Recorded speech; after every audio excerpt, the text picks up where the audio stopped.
तर नमस्कार मित्रांनो, स्वागत आहे. मी राजू कांबळे तुमचं सर्वांचं पुन्हा एकदा नवीन जबरदस्त व्हिडिओमध्ये स्वागत करतोय. तर मित्रांनो, आजचा टॉपिक तुम्ही बघितलेला असेल तर इथं पाठीमागे दिलेला आहे की ट्रेडिंगसाठी कोणता टाइम फ्रेम योग्य आहे, ज्या की आपण वापरून त्यामधून चांगल्यात चांगलं बेटर एक टाइम फ्रेम वरून आपण त्यामधून एक सेटअप बनवू शकतो आणि त्यातनं चांगल्यात चांगलं प्रॉफिटेबल ट्रेड सेटअप करू शकतोय. तर बऱ्याच जणांचं काय होतंय, जे बिगिनर असतात, जे नवीन असतात, त्यांचं काय होतंय, टाइम फ्रेमचं लावण्याचं सेटअप चुकीचं असतंय. ते जर लॉंग टर्म मध्ये करत असेल तर छोटे मोठे टाइम फ्रेम वापरतात आणि छोटे मोठे इंट्राडे करत असेल तर मोठे टाइम फ्रेम वापरतात. बऱ्याच जणांना ह्या गोष्टी माहित नसते. तर आजच्या ह्या व्हिडिओमध्ये आपण तेच बघणार आहे की 3 गोष्टी आपण याच्यामध्ये ऑब्झर्व करणार आहे. ते म्हणजे शॉर्ट टर्म, मिड टर्म आणि लॉंग टर्म मध्ये. शॉर्ट टर्म म्हणजे काय, त्याच्यामध्ये 2 गोष्टी येतात. शॉर्ट टर्म म्हणजे आजच्या आज इंट्राडे किंवा स्कॅल्पिंग म्हणू शकतोय. आणि मिड टर्म म्हणजे काय, एक आठवडा 15 दिवसासाठी, ज्याला आपण स्विंग ट्रेडिंग म्हणू शकतोय. आणि तिसरं म्हणजे काय, लॉंग टर्म, जे की आपल्याला इन्व्हेस्टमेंट करायचं असतं, जे की 1 महिना, 2 महिना, 5 ते 6 महिना, वर्षभर, 2 वर्षभर, हे अशा प्रकारचे 3 सेटअप आहेत. शॉर्ट टर्म, मिड टर्म आणि लॉंग टर्म. ह्याच्यामध्ये तिन्हीसाठी कुठले कुठले टाइम फ्रेमचे सेटअप आपल्याला वापरायचे आहे, आजच्या व्हिडिओमध्ये आपण तेच डिस्कस करणार आहे. आणि बऱ्याच जणांना हे टाइम फ्रेमचं सेटअप माहित नसतंय, कुठलं टाइम फ्रेम कशाला वापरायचं आहे. त्यामुळे ते काय करतात, बऱ्याचपैकी लॉस करतात आणि त्यामुळे मार्केटला ते नंतर नावं ठेवतात की मार्केट नेहमी आपल्याला लॉस देतोय म्हणून. पण तुम्हाला मित्रांनो, एक गोष्ट नक्कीच आवर्जून सांगायचं मी इच्छा करतोय की तुम्ही मार्केटला जर एकदम व्यवस्थितपणे समजून शिकून जर घेतलात, तुम्ही नवीन असाल तर 6 महिने, वर्षभर तुम्ही जर प्रॅक्टिस वगैरे केलात, तर त्यानंतरच तुम्ही व्यवस्थितपणे ह्या ट्रेडिंग मध्ये टिकू शकाल. आणि जर टिकू शकाल तरच तुम्ही ह्याच्यातून काहीतरी कमवू शकाल. तर चला आजच्या ह्या व्हिडिओला लगेच सुरुवात करूया. सर्वात आधी बघूया आपण आजचं शॉर्ट टर्म मध्ये कुठल्या गोष्टी आपल्याला बघायच्या आहेत. ओके, शॉर्ट टर्म म्हणजे काय, शॉर्ट टर्म म्हणजे त्याच्यामध्ये 2 गोष्टी येतात. तर एक म्हणजे काय, शॉर्ट टर्म मध्ये येतं एक इंट्राडे. ओके, तर तुमच्या समोर पूर्ण लिहून दाखवणार आहे मी. तर इथं शॉर्ट टर्म मध्ये एक तर आहे इंट्राडे. आणि इंट्राडे मध्ये कसं आहे तुम्हाला एक सांगतोय. इंट्राडे म्हणजे काय, मार्केट सकाळी 9:15 ज्या वेळेस सुरू होतं त्याच्यानंतर 3:30 वाजेपर्यंत इंट्राडे तुम्ही करू शकताय. म्हणजे इंट्राडे कसं आहे, असं काही फिक्स तुम्ही 5-10 मिनिटात असं नाही आहे. इंट्राडे म्हणजे काय, 1 तास, 2 तास, 3 तास, 4 तास, 5 तास असं मार्केट संपेपर्यंत तुम्ही एका पोझिशनला होल्ड करू शकताय. तर ते तुम्हाला टाइम फ्रेम काय होतं, याच्यामध्ये तुम्ही 1 तास किंवा 2 तास किंवा याच्यामध्ये तुम्ही 3 तास करू शकता किंवा 4 तास पण होल्ड करू शकताय. आणि त्याच्यानंतर तुम्हाला जर प्रॉफिट वाटलं किंवा त्या ठिकाणी तुमचं लॉस वाटलं तर तुम्ही त्यातून एक्झिट करू शकताय. जर तुम्हाला वाटत असेल मार्केट दुसऱ्या दिवशी तुमच्या साईडला मुवमेंट करेल तर त्या ठिकाणी तुम्ही काय करू शकता, BTST पण करू शकता. म्हणजे बाय टुडे सेल टुमॉरो असं करू शकते. पण ह्या गोष्टीसाठी मी तुम्हाला सजेस्ट करत नाहीये, कारण की BTST हा रिस्की आहे. जेवढं फास्ट तुम्हाला प्रॉफिट देतं तेवढंच फास्ट तुम्हाला तितक्याच पटीनं लॉस देतं. म्हणून BTSTचा नादाला लागू नका. मी तर तुम्हाला कुठल्याही प्रकारचं फोर्स करत नाही. आणि BTSTच नाही तर माझ्या चॅनलचे प्रत्येक व्हिडिओमध्ये तुम्हाला मी एक रिक्वेस्ट करतोय की माझ्या व्हिडिओ नंतर तुम्ही स्वतःचा रिसर्च अनालिसिस अभ्यास मात्र नक्कीच करावा. कारण की हा प्रत्येक व्हिडिओ मी फक्त तुमच्यासाठी एक एज्युकेशनल पर्पजच्या हेतूने बनवतोय. बाकी तुमच्या मर्जीनेच तुम्ही तुमच्या स्वतःच्या जबाबदारीनेच ट्रेडिंग करावा. तर आजचा हा पहिला टॉपिक काय आहे, इंट्राडे. तर हे कशामध्ये येत आहे, तर हे येतं इथं शॉर्ट टर्म मध्ये. ओके, शॉर्ट टर्म मध्ये येतं. आणि शॉर्ट टर्म मध्ये इंट्राडे म्हणजे काय, 1, 2, 3, 4 तास तुम्ही होल्ड करू शकता. आणि ह्याला तुम्हाला टाइम फ्रेम कुठला वापरायचा आहे. आता ह्याच्यासाठी टाइम फ्रेम म्हणलं तर तुम्ही म्हणाल की आता 5 मिनिट किंवा 10 मिनिट लावलं तुम्ही, तर 5-10 मिनिटाचं टाइम फ्रेम कसं आहे, जास्त वेळ होल्ड करत नाहीये. तिथून मार्केट मुवमेंट जास्त देऊ शकतं, जास्त व्हॉलेटाईल होऊ शकतं. त्यामुळे हे 5-10 मिनिटाचं टाइम फ्रेम तुम्हाला काय करू शकताय, म्हणजे त्या ठिकाणी फसू पण शकतं. तिथं तुम्हाला परफेक्ट होल्डची गरज आहे. एखादं परफेक्ट होल्ड करण्यासाठी म्हणजे काय, इंट्राडे साठी जर तुम्ही 1, 2, 3 तास किंवा 15 अर्धा तास जरी तुम्ही होल्ड करू शकत असाल, अर्धा-1 तास, तरी तुम्हाला काय करायचं, या ठिकाणी 15 मिनिटाचं टाइम फ्रेम वापरायचं आहे. 15 मिनिटाचं टाइम फ्रेम काय होतं, 15 मिनिटाच्या एखाद्या कॅन्डलस्टिक पॅटर्न वरती किंवा एखाद्या चार्ट पॅटर्न मध्ये कसं आहे, भरपूर ताकद असतं. त्यामध्ये बरेच जण बाहेर आलेले असतात. मग त्या दिशेने तुम्हाला मोमेंट मिळू पण शकतं. आता जर 15 मिनिटांमध्ये जर एक हॅमर कॅन्डल बनलं किंवा एखादं चार्ट पॅटर्न जरी बनलं तर त्या ठिकाणी काय होतं, ते एक पॉवरफुल होतं. आणि ते 15 मिनिटाचं कॅन्डलच्या हिशोबानेच तेवढंच ताकदीनं मार्केट तुमच्या साईडला मुवमेंट पण देणार. कारण की तुमचं टार्गेट काय मोठा आहे, 1 ते 2 ते 3 तासाचं, 4 तासाचं असू शकतं. त्यामुळे तुम्हाला बेस्ट राहील 15 मिनिटाचं टाइम फ्रेम. आणि तुम्ही जर 5-10 मिनिटांमध्ये ठेवलं, 5-10 मिनिटाचे कॅन्डल कसं ते काम करतात. 5 मिनिटाचं एक जर हॅमर बनलं तर त्याचं ताकद किती असते, 5 मिनिटांमध्ये जेवढे बायर्स येतात त्या हिशोबानेच मार्केट त्याला मुवमेंट देणार. तुम्ही जर आता इथं लावलं 1-2-3 तासाचं लावलं, इथं तुमचं टार्गेट आहे 4 तास थांबायचं, 2 तास थांबायचं, मग तुम्ही 5 मिनिटाच्या हॅमर कॅन्डलवर तुम्ही जर कॉल बाय केलं या ठिकाणी, तर काय होतं, ते कॅन्डल तुम्हाला मुवमेंट तर देतंय, हॅमर कॅन्डल मुवमेंट देत आहे, त्याच्या ताकदनुसार तेवढंच देतंय. त्यानंतर काय होतं, दुसऱ्या साईडला मार्केट मुवमेंट करतं. तुम्ही म्हणणार की मार्केटमध्ये हॅमर कॅन्डल काम केलं नाही, पण त्याचा तुम्ही टाइम फ्रेमच लावला एकदम छोटंसं 5 मिनिट, मग त्या हिशोबानेच तुम्हाला ते हॅमर कॅन्डल काम करणार. तुम्ही जर 15 मिनिटांमध्ये हेच जर कॅन्डल आता 15 मिनिटांमध्ये बनलं ना, तर 5 मिनिटांमध्ये आणि 15 मिनिटांमध्ये जास्त डिफरन्स असतो, फरक जास्त असतो. स्ट्रॉंग कॅन्डल असतो 15 मिनिटाचं म्हणलं तर जास्तीत जास्त बाहेर येतात आणि त्यावेळेस त्या ताकदीनुसारच तुम्हाला हे मोठ्या ट्रेडमध्ये तुम्हाला सक्सेसफुली ट्रेड देऊ शकतं. तर हे तर झालं एक प्रकारचं काय इंट्राडे. म्हणजे तुम्हाला काय करायचंय, सीधं सांगायचं म्हणलं तर 15 मिनिटाचा टाइम फ्रेम घेऊन तुम्ही काय करू शकता, इंट्राडे म्हणजे दिवसभराच्या ट्रेडमध्ये तुम्ही होल्ड करू शकताय. तर मित्रांनो, आता हे तर झालं एक प्रकारचं इंट्राडेचं सेटअप सांगितलेलं आहे की तुम्ही 15 मिनिटाच्या कॅन्डलवरती टाइम फ्रेम ठेवला तुम्ही, तर तुम्हाला मोठा मोमेंट मिळू शकतो, जे की 2-3 तासाचं तुमचं एक रेंज असतं, ऍव्हरेज असतं. ओके, आता ह्याच्यामध्ये दुसरं जे उदाहरण आहे ते म्हणजे इंट्राडे मध्येच येत आहे, पण त्यामध्ये तुम्ही एकाच दिवसाला बाय करायचं, एकाच दिवसाला सेल करायचं. इंट्राडे मध्ये तेच असते 2-4 तासानं. याच्यामध्ये अजून एक प्रकार असतो, तो म्हणजे स्काल्पिंगचा प्रकार. स्काल्पिंग साठी कसं आहे, स्काल्पिंग तुम्ही जर मार्केट येत असेल, तुम्हाला काय होतं, एकाच कॅन्डलचं स्पाइकची गरज असते. एक कॅन्डलचं तुम्हाला जर मुवमेंट मिळालं तर तुम्ही एकदम झटक्यातच त्या ठिकाणी एक्झिट करू शकताय. आता ते 1 मिनिटाचं, आता बरेच जणांचं काय होतं, 1 मिनिट, 3 मिनिट किंवा याच्यामध्ये 5 मिनिट पण वापरतात, 5 मिनिट पण टाइम वापरतात. आता जास्तीत जास्त कसं, 1 मिनिटामध्ये जर तुम्हाला एखादं स्पाइक मिळालं मोठं, तर त्या ठिकाणी तुम्ही लगेच एक्झिट करू शकताय. आणि जर तुम्हाला जास्त वेळ थांबायचं, जर समजा तुम्हाला तुम्ही 15-20 मिनिट किंवा अर्धा तास थांबू शकताय, तर त्याच्यासाठी मी काय करतो, इथं 5 मिनिटाचा टाइम फ्रेम तुम्हाला सांगतो की ह्याच्यावरती तुम्ही टेस्ट करावा. 5 मिनिटाचा टाइम फ्रेम, जास्त वेळ थांबायचं असेल तुम्हाला, नाही एकाच मिनिटामध्ये तुम्हाला फास्ट एकदम एक्झिट मारायचं असेल, तर त्या ठिकाणी 1 मिनिट किंवा 3 मिनिट पण तुम्ही वापरू शकताय. आणि जास्त वेळ थांबायचं असेल तर 5 मिनिटाचं. कसं आहे, 1 मिनिटामध्ये तुम्हाला एक स्पाइक येत आहे, त्यामध्ये तुम्ही काय करू शकता, इथं आलं एक्झिट, इथून जर एंट्री केलं तुम्ही कॉल साईडला, इथपर्यंत आलं, लगेच तुम्ही या ठिकाणी एक्झिट करू शकताय. जर तुमचं टाइम फ्रेम 5 मिनिट ठेवलं, तर इथून काय होतं, पुन्हा खाली येतं आणि त्यानंतर ना पुन्हा ऑफ साईडला मुवमेंट करतं. मग 5 मिनिटाच्या हिशोबानं असं एक प्रकारचं काय करतं, रिटेस्ट घ्यायला चालू करतं.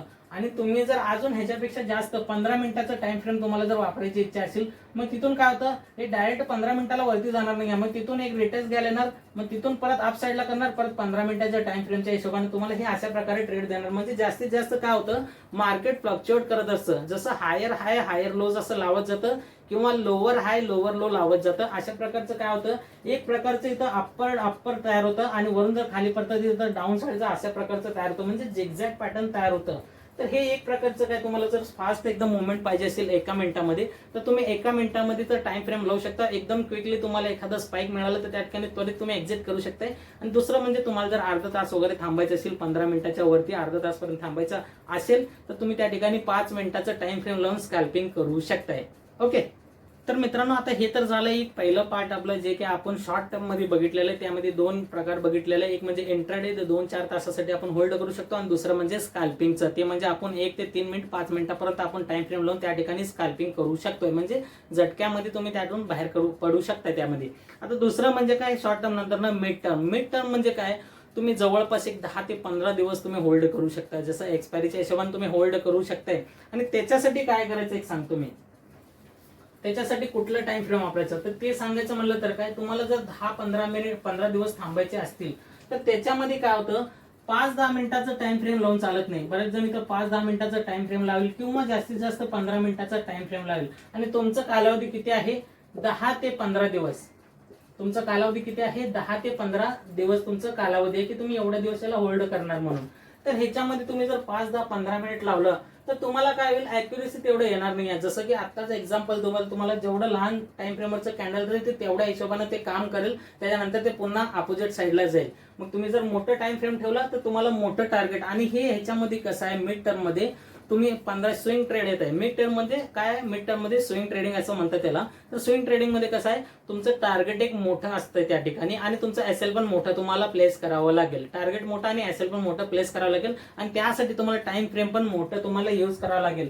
5-10-15 मिनिटाचं जर तुम्ही हॅमर कॅन्डलवरती जर तुम्ही मोठं स्विंग ट्रेड घेत असेल, तर ती तितकं स्ट्रॉंगली काम करणार नाही आहे. 5-10 मिनिटावरती जर तुम्हाला एखादं कॅन्डल काम केलं, हॅमर जरी बनलं 5-10 मिनिटात 15 वरती, पण त्याचं जेवढं कॅपॅसिटी आहे ना तेवढ्या टाइम मधलं, तर तेवढंच ते बाईंग होतं. त्यानंतर पुन्हा अपोजिट साईडला आपण कॉल साईड घेतलं तर डाऊन साईडला पडेल, आणि डाऊन वरच्या साईडला घेतलं तर तिथून मार्केट आलं खाली, तिथून अप साईडला पण जाऊ शकतं. म्हणजे त्या हिशोबाने ते कॅन्डल्स काम करतात, म्हणजे त्याचं जेवढं कॅपॅसिटी आहे त्या हिशोबाने काम करताय. मग तुम्हाला याच्यासाठी काय करायचंय, जर तुम्ही मिड टर्म मध्ये स्विंग ट्रेडिंग करायचं असेल, ओके, तर त्यामध्ये तुम्हाला एकदम भारी होईल की तुम्ही 1 तासाचं किंवा 1 दिवसाचं 1 आवर किंवा 1 डे हे टाइम फ्रेम जर तुम्ही लावलं, तर ह्याच्यामध्ये 1 आवर मध्ये जर तुमचं कॅन्डल स्टिक पॅटर्न, एखादं चार्ट पॅटर्न वगैरे बनलं, तर त्या ठिकाणी तुम्हाला बेटर रिझल्ट एकदम बघायला मिळतील. एकदम स्ट्रॉंगली तुम्हाला सिग्नल मिळेल की तिथून मुवमेंट. कारण तुम्ही विचार करा, 1 तासाचं जर एक हॅमर कॅन्डल बनलं तर 1 तासामध्ये किती बाहेर येतील आणि किती तिथं स्ट्रॉंगनेस पण असेल, हे पण तुम्ही नक्कीच विचार करावा. कारण की 1 तास आणि 1 दिवसामध्ये खूप स्ट्रॉंग फरक असतो. 1 दिवसात जरी लावलं तरी तुम्हाला 10-15 दिवस, 20 दिवस, महिनाभर तरी होल्ड करावं लागतं स्विंग ट्रेडिंग म्हणजे. तर हे तर झालं आपलं दुसरं मिड टर्म मधलं स्विंग ट्रेडिंगचा एक दुसरा आपला प्रकार. आता तिसरा आणि शेवटचं ते म्हणजे काय, लॉंग टर्म. आणि लॉंग टर्म म्हणजे काय, 1 महिना, 2 महिना, 3 ते 6 महिने ते वर्षभर, ह्याला लॉंग टर्म म्हणतात. आणि याला म्हणतात फक्त आणि फक्त इन्व्हेस्टमेंट. तर मित्रांनो, आता आपण जर 6 महिन्यापर्यंत होल्ड करू शकतो एखादं स्टॉक वगैरे काय पण असं, तर त्याच्यामध्ये तुम्हाला काय करायचं, सिंपल याच्यामध्ये तुम्हाला जर टाइम फ्रेम वापरायचा असेल तर इथं 5-10 मिनिट, 1 मिनिट तर अजिबात चालणार नाहीये. तुम्ही जर लॉंग टर्म म्हणजे टिकायचं असेल याच्यामध्ये, ह्याला काय म्हणतात, लॉंग टर्म म्हणजे एक प्रकारचं काय झालं, एक इन्व्हेस्टमेंट म्हणतात त्याला. ओके, एक प्रकारचं हे इन्व्हेस्टमेंट झालं. ओके, इन्व्हेस्टमेंट ह्याच्यामध्ये तुम्हाला काय करायचंय, 1 day time frame. Okay, 1 day time frame तुम्हाला काय करायचंय, एंट्रीसाठी लावायचं आहे. ओके, 1 डे टाइम फ्रेम काय करायचं आहे, डेली टाइम फ्रेम एंट्रीसाठी लावायचं आहे. एंट्रीसाठी लावलं तुम्ही, ओके, एंट्रीसाठी लावलं. आणि तुम्हाला काय करायचं, जर वीकली लावायचं आहे, वीकली तुम्ही टार्गेटला लावू शकताय. म्हणजे काय, तुम्हाला डेली लावायचंय किंवा वीकली, ह्या दोन मध्ये तुम्ही काय करू शकता, कन्फर्मेशन घेऊ शकता. तुम्हाला जर जवळपास एक 6 महिने धरून चालू आहे आपण, ओके, 6 महिने धरून चालू आहे आपण, 6 महिन्यासाठी तुम्हाला काय करायचं आहे, 1 डे किंवा 1 वीकचं म्हणजे एका दिवसाचं किंवा एका आठवड्याचं तुम्ही ह्याच्यामध्ये टाइम फ्रेम घेऊन चालू शकताय.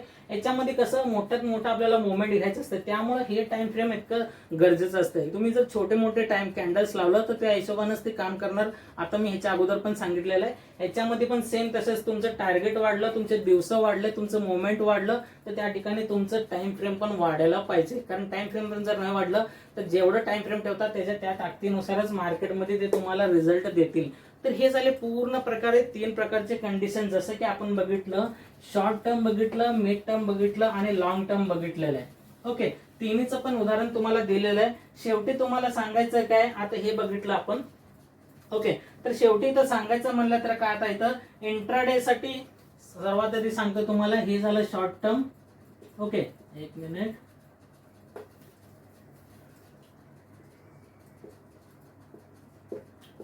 तर हे झालं शॉर्ट टर्म साठी. इथं काय झालं, तुम्ही जर इंट्राडे करत असेल, ओके, इंट्राडे जर करत असेल तर त्या ठिकाणी तुम्हाला काय करायचंय, 15 मिनिटाचं टाइम फ्रेम घेऊन चालायचं आहे. आणि ह्याच्यामध्येच जर स्कॅल्पिंग करत असेल तुम्ही, याच्यामध्ये स्कॅल्पिंग करत असेल तर तुम्हाला 1 मिनिट, ओके, 3 मिनिट किंवा याच्यामध्ये तुम्ही 5 मिनिट पण लावू शकता. हे 3 टाइम फ्रेम, हे इंट्राडे साठी एवढं आहे आणि हे स्कॅल्पिंग साठी 1 ते 3 मिनिट ते 5 मिनिट. ओके, आणि त्याच्यानंतर ना काय, मिड टर्म येत आहे. तर मित्रांनो, आता हे झालं मिड टर्मचं. आता मिड टर्म साठी काय येते, या ठिकाणी जर तुम्ही बघितलं 1 आवर, ओके, 1 आवर 1 तासाचं किंवा तुम्ही 1 डे ला पण लावू शकताय. हे 2 प्रकारे हे याच्यासाठी हे मिड टर्म साठी कामाला येत आहे. आणि तिसरं म्हणजे काय, लॉंग टर्म. ओके, तिसरं लॉंग टर्म.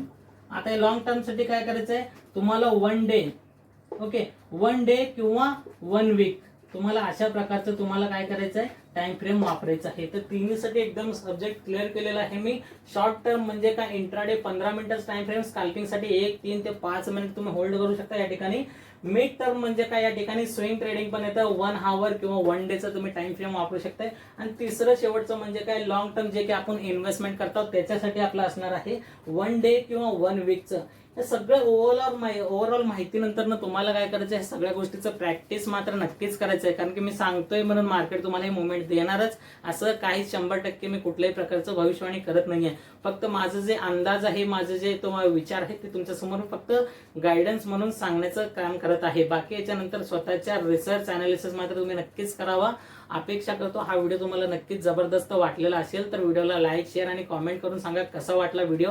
आणि अशाच प्रकारे जर येणारे पुढचे पण व्हिडिओ जर तुम्हाला बघायचे असतील सगळं स्टेप बाय स्टेप तर नक्कीच चॅनलला सबस्क्राईब करून बेल आयकॉनला प्रेस करा, ज्याच्यामुळे मला पण मोटिवेशन मिळेल की तुम्ही जर माझ्या व्हिडिओला जर लाईक केलं शेअर केलं जर पसंत करू लागला तर मला तुमच्यासाठी अजून पण असेच नवीन नवीन व्हिडिओज बनवायचे आयडिया येतील आणि तुमच्यासाठी मी व्हिडिओज बनवतच राहीन। चला मग भेटूया मित्रांनो पुढच्या अशाच एका नवीन टॉपिक सोबत एका नवीन व्हिडिओमध्ये। तोपर्यंत goodbye, thank you so much.